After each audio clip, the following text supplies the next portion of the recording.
কর্মী সভা থেকে জেলা তৃণমূল সভাপতির হুঁশিয়ারির পরে রাতে বিজেপির কোচবিহার জেলার সহ সভাপতি উৎপল দাসের বাড়িতে হামলার অভিযোগ উঠেছে তৃণমূল নেতা কর্মীদের বিরুদ্ধে। ঘটনাটি ঘটেছে তুফানগঞ্জ শহরের থানা মোড় এলাকায়। অভিযোগ, জেলা সভাপতির ফতোয়া জারির পরে তৃণমূল সভাপতি ইন্দ্রজিৎ ধরের নেতৃত্বে তৃণমূলের একজন দুষ্কৃতী এদিন থানা মোড় এলাকায় বিজেপি জেলা সহ সভাপতি উৎপল দাসের ভাড়া বাড়িতে হামলা চালায়। অকথ্য ভাষায় গালিগালাজ করার পাশাপাশি তাকে তুফানগঞ্জ ছাড়ার হুমকি দেয় তৃণমূল কর্মী সমর্থকেরা।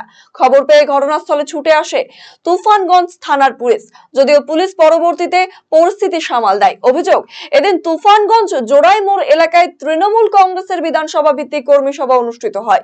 কর্মী সভা থেকে বিজেপির জেলা সহ সভাপতি উৎপল দাসের নাম না করে কোচবিহার জেলা তৃণমূল সভাপতি অভিজিৎ দে ভৌমিক তুফানগঞ্জ ছাড়া করার কথা বলেন।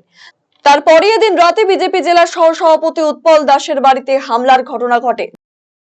10টার দিকে তৃণমূল আশ্রিত দুষ্কৃতিকারী ব্যক্তিরা এবং তৃণমূলের ব্লক সভাপতি টাউন মণ্ডল সভাপতি ইন্দ্রজিৎ ধর এবং যুব সভাপতি তনু সেনের নেতৃত্বে প্রায় 150 যুবক এখানে এসে অকথ্য গালিগালাজ এবং পাথর ঢিল শুরু করে, যার কারণে ঠিক আছে আমি মাথায়ও আঘাত পাই, পেছন দিকে হঠাৎ করে আঘাত বলতে সেরকম গুরুতর আঘাত না, নর্মাল আঘাত। ওদের একটাই বক্তব্য যে বিভিন্ন অশ্লীল স্ল্যাং ল্যাঙ্গুয়েজ ইউজ করা হচ্ছে এবং উৎপল দাস বাইরে এসে এবং উৎপল দাস তুফানগঞ্জ ছাড়ো। এই যে ধিক্কারজনক পরিস্থিতিটা সত্যি অত্যন্ত আমি দুঃখিত। এই রকম ঘটনা ঠিক আছে, এটা খুব লজ্জাজনক। আর আজকে যেভাবে তৃণমূলের জেলা সভাপতি অভিজিৎ দে ভৌমিক জোড়াই মোড়ে প্রকাশ্য জনসভায় আমার নাম না করে আমার ঠিকানা কুষ্টি সব কিছু দিয়ে যেভাবে হুমকি দিয়েছে তার এই প্রতিফলন বলে আমি মনে করি।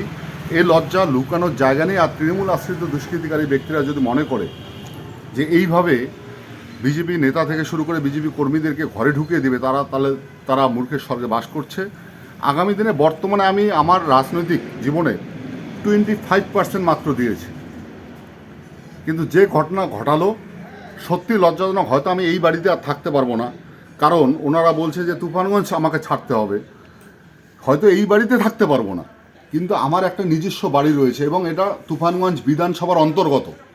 এবং আগামী দিনে আমি এইখানে আপনাদের অন ক্যামেরা বলছি, অভিজিৎ দে ভৌমিকের নাকের ডগায় থেকে রাজনীতিটা করব। 2018 সালে মার খেয়েছি, 16 সালে মার খেয়েছি, অনেক কিছু হারিয়েছি। তারপরেও যদি এনারা যদি ভয় দেখিয়ে আমাকে ঘরে ঢুকিয়ে দিতে চায়, এদের ভুল ধারণা। যদিও অভিযোগ অস্বীকার করে তুফানগঞ্জ শহর ব্লক তৃণমূল কংগ্রেস সভাপতি ইন্দ্রজিৎ ধর বলেন, এই ঘটনার সাথে তৃণমূল কংগ্রেসের কোনো যোগ নেই। রাত্রিবেলা তৃণমূল হামলা করতে যাবে কেন? তৃণমূল তো শাসক দল, উন্নয়নকে হাতিয়ার হিসাবে নিয়েই চলে। কে বা কারা কোন দুষ্কৃতীরা হানা দিল, তৃণমূল কংগ্রেসের সঙ্গে কোনো যোগ নেই।